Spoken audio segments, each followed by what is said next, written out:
Vstaň, musíš niečo zjesť. Mohol som ísť do kuchyne. Dnes sa podľa mňa veľmi neukazuj. Nech sa všetci upokoja. Už je po všetkom. No tak, nenaťahujme to zbytočne. A to si chcel úplne vážne odísť, Bešír? Vyzeral som, že žartujem. Odišiel by si kvôli rozmaznanému decku? Nehambíš sa. No nemám pravdu? Ublížila Bešírovi aj sebe.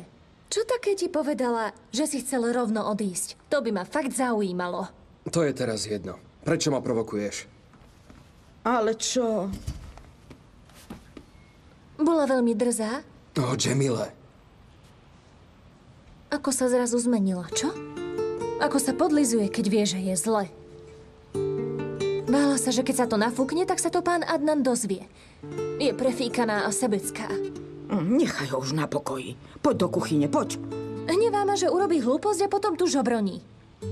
Poď no tak. Dobrú chuť, synček.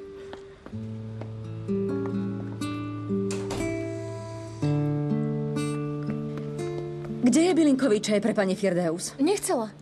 Každý deň ho predsa pije, ešte to neviete? No nevieme. Dobre, idem jej to oznámiť. Počúvaj ma. Nerob zbytočné problémy, lebo bude veľmi zle. Ešte si nevidela, ako sa viem hnevať. Pozrime sa. Myslíš, že nemáme čo robiť? Iba sa pozerať, ako sa tu nafukuješ, veď ja ti ukážem.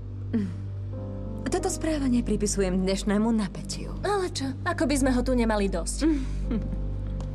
Niečo má za ľubom, ale veta ešte uvidí.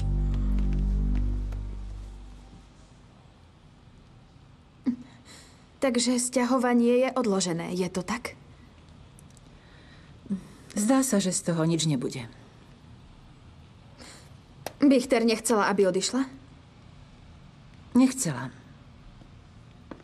To je hrozné. Cítim na sebe oči pani Firdaus, aj keď nie sme v jednej izbe.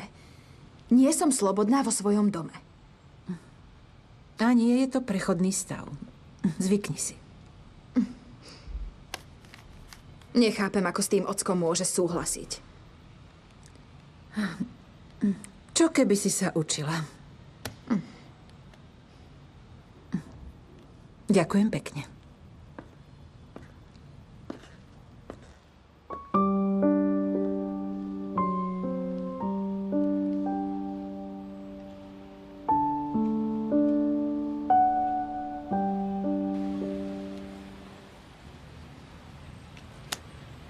Veľmi dobre, Zlatko. Všetko je super. A kto všetko ide? A ako idú? Takže ďaleký východ? Nie, ja sa nepridám. Nie, nechce sa mi teraz vydať na takú dlhú cestu. V poslednej dobe som rada doma. Nie, Zlatko, nič také. Užívam si, že mám veľkú rodinu. A počkaj, do leta ma to prejde a potom spolu niekam vycestujeme.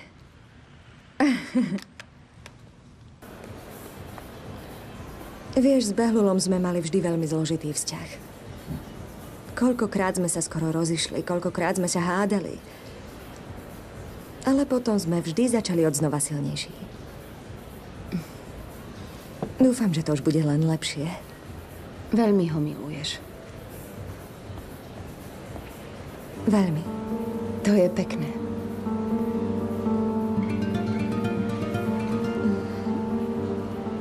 Ešte som ti nevysvetlila,